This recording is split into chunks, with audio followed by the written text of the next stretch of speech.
Welcome back to the Deep Dive. Today is going to be a little bit different, and honestly, I am incredibly excited about this one. You too. Usually, we take this massive stack of articles, maybe a dense nonfiction book, some white papers, and we try to synthesize them. We try to build a map of a territory, right? Exactly. We usually No. go wide, Uh, but today we are going deep, really deep. We are taking a microscope to a single fascinating artifact. It really is a unique experiment for us. What we have in front of us is a script. It's not a research paper, and it's not a news article. Nope. It is a full script for a podcast episode called Easy Conversation English. Right, and the hosts of this show within a show are these two characters named Jack and Emma. Mm. So what we're looking at is the raw material of their work. Yeah. They're recording an episode specifically designed to help English learners, people who might be struggling to make that jump from I understand what I hear to I can actually speak. It's that invisible wall. I think everyone who's tried to learn a language has hit it. The wall where you know the vocabulary, you understand the grammar rules, you can read the textbook perfectly, but then you open your mouth and Nothing. silence Yeah. or panic or, usually both. Exactly. So here's our mission for this deep dive. We aren't just going to summarize their tips. That's not what this is about. Mm-hmm. We're going to walk through this script line by line. We're going to read exactly what Jack and Emma are saying to their audience. But we aren't just reading it. We're going to pause, unpack, and ruthlessly analyze why they're saying what they're saying. We're looking at the bones of it. The bones, the pedagogy, the neuroscience, the psychology, and the practical strategy hidden inside this, seemingly simple dialogue. Because on the surface, it looks like a simple, friendly conversation between two nice hosts. Mm-hmm. But underneath, there is a very specific architectural structure designed to move a learner from passive understanding, Which is safe. which is safe and easy, to active production, which is scary and hard. We have the full source material here. Files V10.1, V10.2, and V10.3. These represent the complete flow of their show. So if you're ready to get meta, Very meta. analyzing a podcast about a podcast, let's step into the recording booth with Jack and Emma. I'm ready. Let's decode this. Okay, so the scene is set. Jack and Emma are starting their show. I'm going to read the opening verbatim exactly as it's written in the source material. Let's hear it. Jack, welcome to Easy Conversation English. I'm Jack. Emma? And I'm Emma. We are so thrilled to have you here for our very first long-form episode. Jack, today we're diving deep. We aren't just scratching the surface. We're talking about that frustrating wall every learner hits. I understand everything, but my mouse is stuck. Emma, I call it the silent statue syndrome. You look like you're listening perfectly, but when it's your turn to speak, you turn into a statue. Okay, let's pause right there. Silent statue syndrome. I love that phrase. It is such a vivid image. It's funny, but it's also kind of painful if you've ever been there. And I think most of us have. It is, and it effectively names a very specific cognitive state. You see, the script notes that Emma laughs when she says it. Right. That isn't just banter.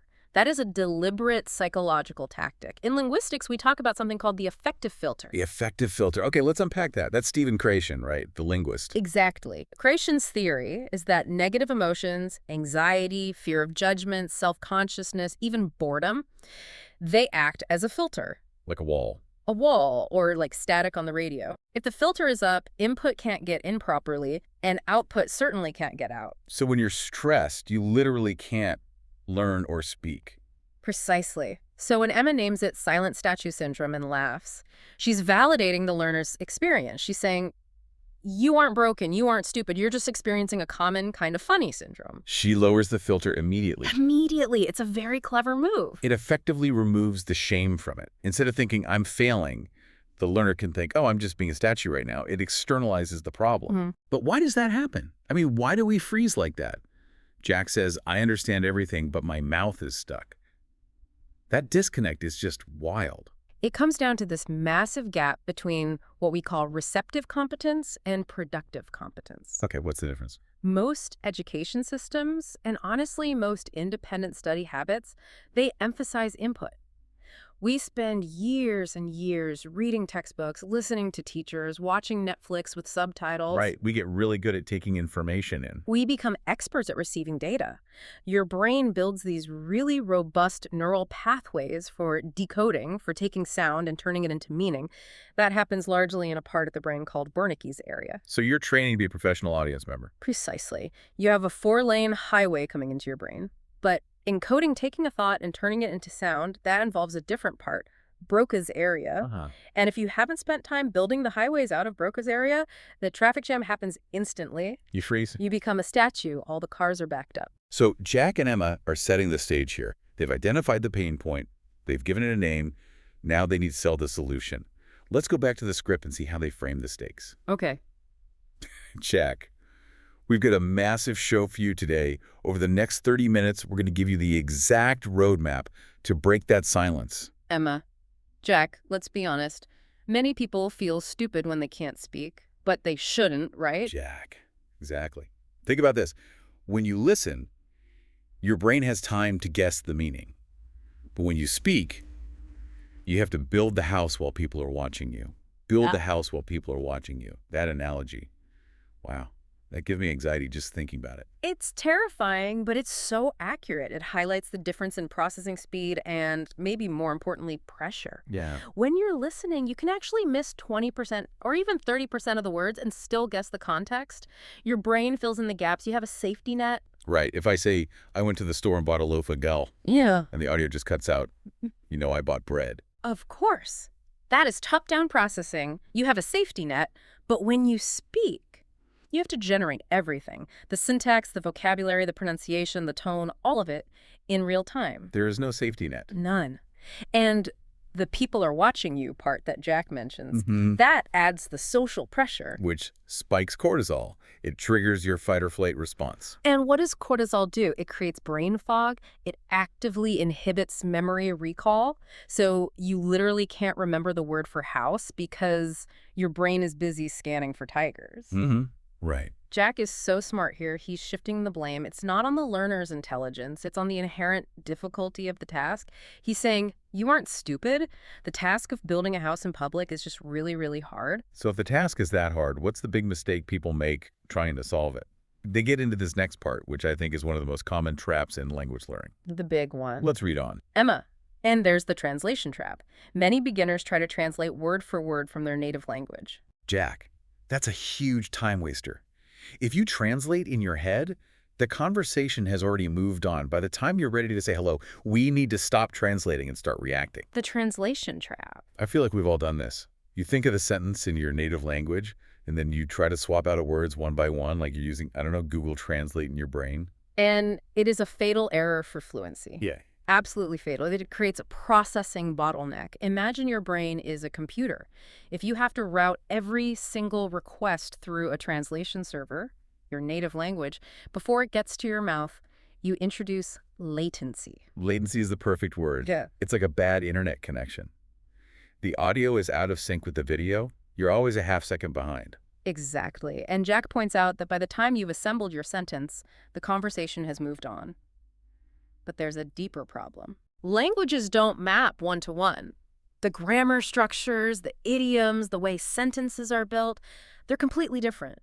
If you translate word for word from, say, Japanese to English or Spanish to English, you end up with nonsense syntax. A frankincense. You're building a Franken-sentence, and it's just too heavy of a cognitive load. You're doing math instead of making music. You're doing algebra. If X is this word in my language, then Y must be this word in English. But wait, the verb goes here.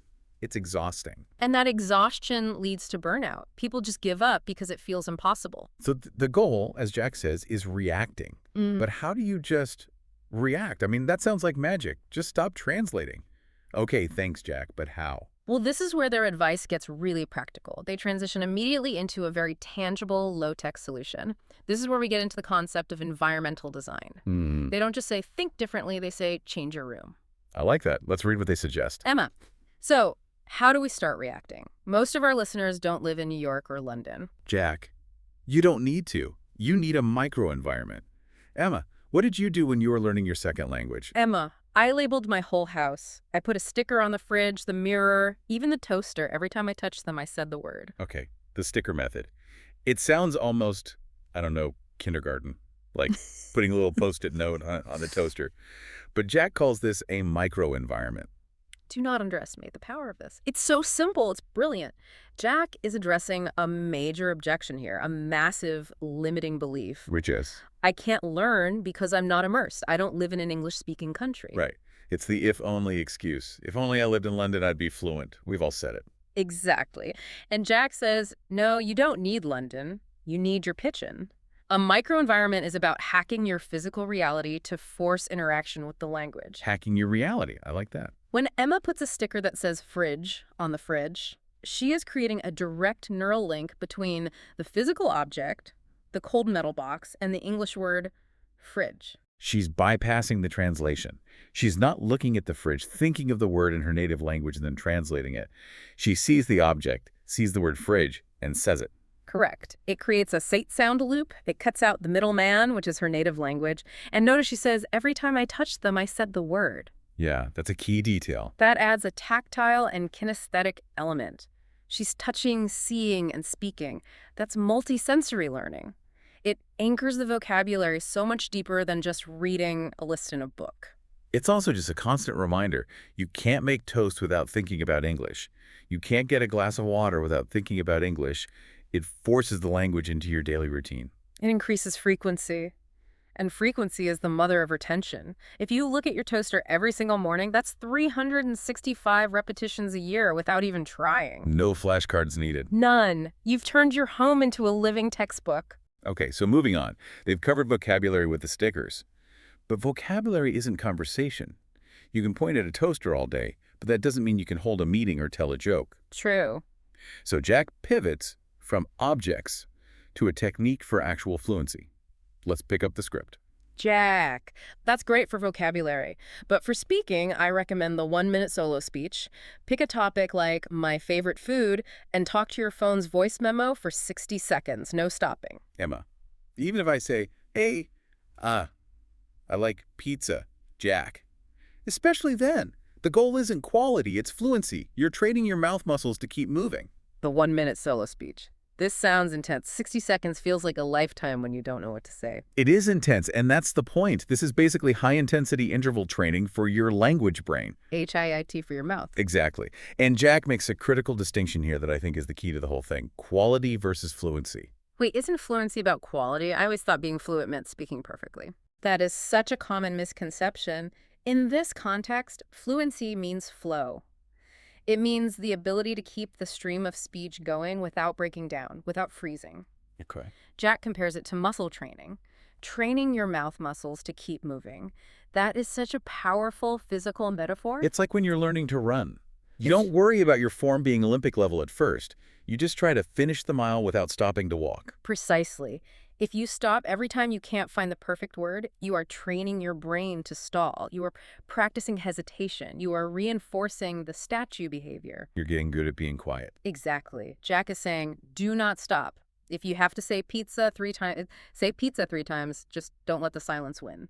And using the phone's voice memo is smart because it adds a little bit of pressure. The red recording light is on. You're on air, so to speak. And it provides feedback for later. But in the moment, it's about pushing through the discomfort of not being perfect. Emma's question, even if I say, that is the learner's fear of being messy. And Jack's answer is perfect, especially then. He invites the mess.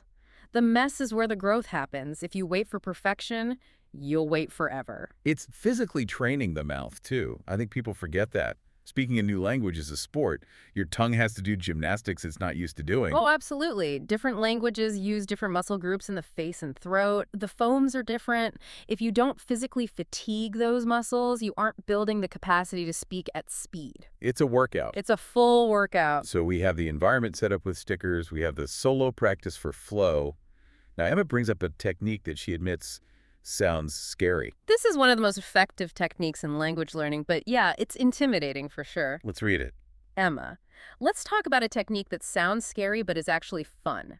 Shadowing. Jack, shadowing is like being a copycat. You listen to a native speaker and you repeat immediately after them, not after they finish, but while they are speaking. Emma, it helps with the music of the language, the rhythm, the stress. English isn't just words, it's a song. Shadowing. I've heard of this. And it is difficult. You have to talk while the other person is talking. My brain feels like it was short circuit. It feels weird at first, yeah. But the timing is key. Jack specifies, not after they finish, but while they are speaking. Why? Why does that matter so much? If you wait until they finish the sentence, that's just repetition. It's a memory exercise. Shadowing is a synchronization exercise. Synchronization. Okay. Why do we need to sync up? Because of what Emma calls the song. Language isn't just a string of words. English, especially, creates meaning through stress and intonation. Right. You can say the sentence, I didn't say he stole the money, in 7 different ways, depending on which word you stress, and it changes the meaning completely every single time. Right. I didn't say he stole the money, implies someone else said it. I didn't say he stole the money, implies someone else stole it. Exactly. Textbooks don't teach that effectively. You have to hear it and you have to feel it. Shadowing forces your brain to align its prosody, that's the technical term for the rhythm and tune with the native speaker. So you stop sounding like a robot reading a script. Then you start sounding like a human. It's like karaoke, but you're trying to match the singer's every breath and inflection, not just sing the lyrics. That's a great analogy. It's linguistic karaoke. It forces you to speed up where they speed up, to pause where they pause. It drags you up to their speed. It forces your brain to process the phones faster than you normally would, which is essential for real-time conversation. Now, Jack adds another layer to this. He talks about chunks. This is one of my favorite concepts because it feels like a cheat code. It is a cheat code. Let's read the next part. Jack, and don't forget chunks. Instead of learning want, learn I'd like to, or do you mind if I... Emma, these are like Legos. You just snap them together. It takes the pressure off your grammar brain. Legos, I love that. Takes the pressure off your grammar brain. So true. It's perfect. This is the lexical approach in linguistics. The theory is that native speakers don't actually construct sentences from scratch using grammar rules every single time they speak. We don't. Not really. We don't Yeah. think. Okay, subject plus modal verb plus main verb. We pull prefabricated blocks off the shelf in our brain. So I'd like to is one single block. Yes, to a native speaker, I'd like to is processed almost as a single word. It's a chunk. If you learn that chunk, you don't have to conjugate would and like. You just grab the Lego brick that says, I'd like to, and you snap it onto order a pizza. That makes so much sense because if you're building from individual words, individual tiny bricks, it takes forever and the wall is shaky. If you use big pre-made sections, you build much faster. And it massively reduces cognitive load. We talked about the translation trap earlier. Chunks are the antidote to that. How so? You can't translate do you mind if I word for word into many languages. It just won't make sense. You have to learn it as a single functional unit. So it effectively lets you speak complex sentences without actually knowing the complex grammar behind them. You're hacking the system. You are. You're faking it until you make it. But in language, the faking it is the making it. You use the chunk enough, and eventually your brain reverse engineers the grammar. So, okay, we've got the theory. We've got the stickers, the solo speech, the shadowing, the chunks. Now Jack and Emma decide to put it to the test. Time for a practical demonstration. Right. They do a role play to show how this works in a social setting. Mm. And they specifically choose a party scenario, which is classic anxiety fuel for anyone. The cocktail party problem. Background noise, multiple speakers you don't know, social pressure. It's the final boss of language learning. For sure. Let's read the role play. Jack, let's do a longer role play. Let's say we are at a party. This is where people get really nervous. Emma, okay? Yeah. I'm the nervous beginner, and you're the friendly neighbor. Role play start. Jack! Hey there! I don't think we've met. I'm Jack. Emma, using chunks. Hi, Jack. I'm Emma. Nice to meet you.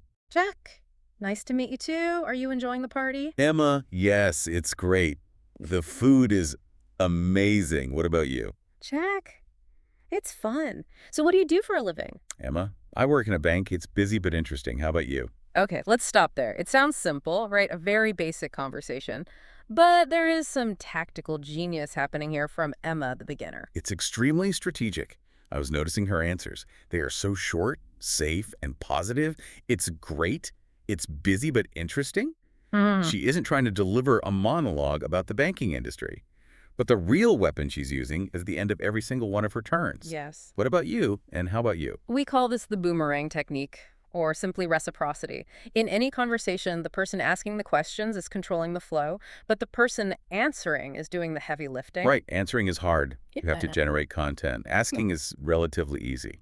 So by saying, how about you? Emma immediately throws the burden of speaking back to Jack. She buys herself time. Time to breathe, time to think, and time to listen to a native speaker produce more language. And socially, it's a huge win because people love talking about themselves. Exactly. If you ask people about themselves and listen, they will walk away thinking you are a fantastic conversationalist, even if you've only said 20 words the entire time. It's a survival tactic for the nervous beginner. It keeps the ball in the other person's court. It does. And looking back at the text, she used a chunk right at the start. Nice to meet you. She didn't have to think about that. Snap, Lego brick goes down. And I work in a deli is another chunk. She didn't say, my employment is located at, or something clunky. She used the standard prefabricated block. It's smooth, it's natural, and it's low effort. Jack notices this too. He breaks the role play to point it out. Let's see his reaction in the script. Jack, did you hear that? Emma kept the conversation going with a simple tool. How about you? Emma, it's the magic phrase. If you don't know what to say, just throw the ball back to the other person. The magic phrase. It really is. It's the emergency brake and the accelerator at the same time. It stops you from panicking, and it pushes the conversation forward. It creates a rhythm of exchange. I like to think of conversation as a tennis match. You don't want to hold the ball. You want to hit it back as soon as you can. How about you?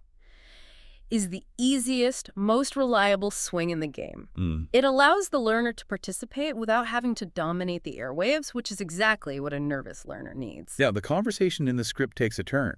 It moves from tactics to psychology again. They have a listener question. This is where we get into deep identity stuff. And this is often the biggest barrier of all. It's not vocabulary, it's shame. It's the feeling that you are presenting a lesser version of yourself. A less intelligent, less funny version. Yes, because you can't express your true personality. Let's read the listener question from Leo. Emma, we have a question from Leo. He asks, my pronunciation is bad. I'm ashamed to speak. What should I do? Jack, Leo, listen to me. Accent is not a mistake. It's an identity. As long as people understand you, your accent is beautiful. Emma, exactly. Think about famous people like Arnold Schwarzenegger or Sofia Vergara. They have strong accents, but they are incredibly successful communicators. I just love that response. Accent is not a mistake. It's an identity. That is such a powerful reframe. It's crucial, and it's so important to distinguish between pronunciation and accent. They are not the same thing. Okay, explain that.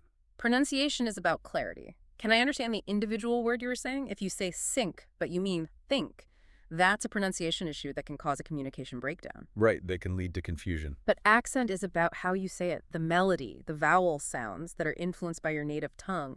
It's the musical key you're singing in. So bad pronunciation is a problem because people literally can't understand you. But a strong accent? Yeah. That's just flavor. It's exactly that. It's flavor. It's character. You can have a very strong accent and have perfect clarity. The examples of Schwarzenegger and Vergara are perfect. Totally. Nobody struggles to understand Arnold Schwarzenegger. I'll be back. It's iconic. His accent is part of his brand. It signals his history, his journey. It makes him more interesting. And yet, here's Leo, feeling ashamed. That shame is the silent statue syndrome coming right back around. The shame comes from a false belief. A belief that the goal of learning English is to sound like a native speaker from Ohio or London. Which is an impossible goal for most adult learners. It's nearly impossible, and frankly, it's completely unnecessary. The goal is communication.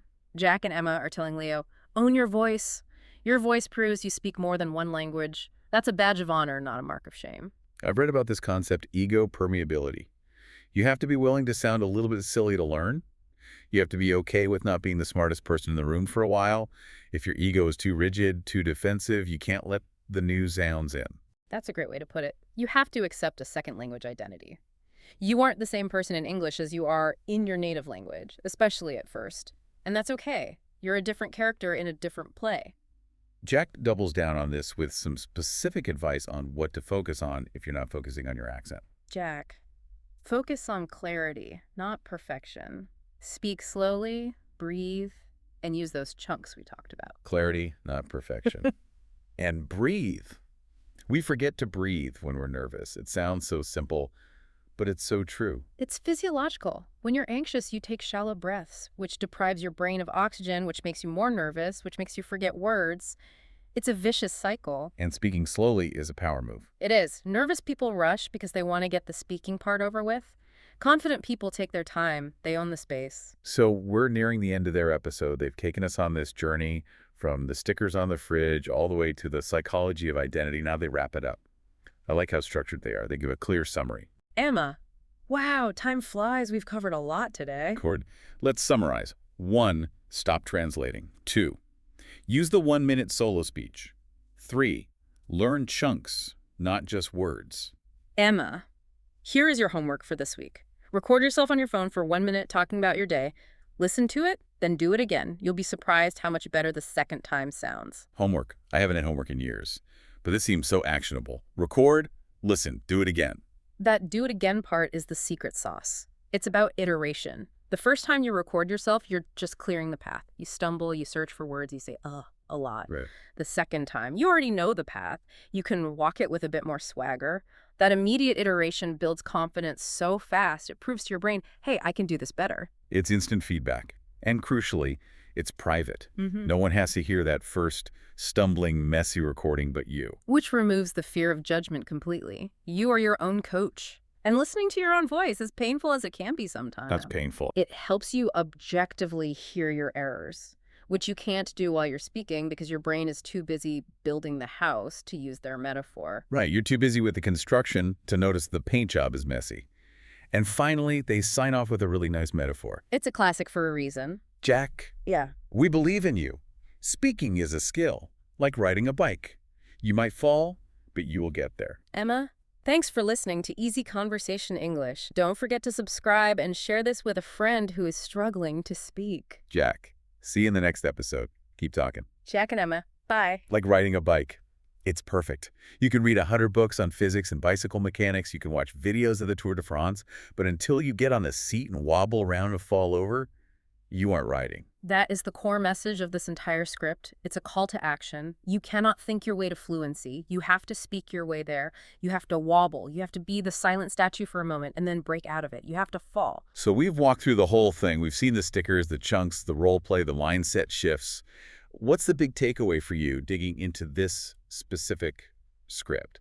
For me, the most interesting thing is how they systematically dismantle the idea of the perfect student. Ooh, say more about that. The perfect student, sits quietly, takes perfect notes, never makes a mistake in front of the class, and gets an A on their written test. Right. Jack and Emma are arguing for the messy student, the one who talks to their toaster, who mumbles into their phone for a minute about pizza, who uses the magic phrase because they ran out of words. The messy student is the one who actually learns to speak. Every single time, because they're the one who's actually doing the thing. They're on the bike wobbling. I love that. The messy student wins. And I think there's something here for everyone, even if you aren't learning English. Totally. Maybe you're learning to code or learning to cook or public speaking. Stop trying to translate from the textbook. Just start reacting. Start building your own micro-environment. And don't be afraid to sound like yourself, even if that version of yourself is new and unfamiliar and a little bit awkward at first. Exactly. I want to leave our listeners with a thought on that. Jack and Emma talked about recording your voice. And most of us, I think it's fair to say, hate the sound of our own voice, right? It is a universal human experience. It sounds so different in our heads. We hear it played back and we just cringe. Do I really sound like that?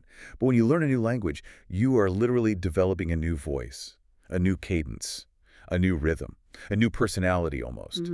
The challenge isn't just to learn the words, it's to meet this new version of yourself, this English-speaking version of you, and instead of judging them for not being as polished as your native self, you have to welcome them. That's a powerful idea. Fall in love with that second voice. Because that version of you is brave enough to build a house while people are watching. That's a beautiful thought. So the real question is, what would that version of you say right now if they weren't afraid? That's the question.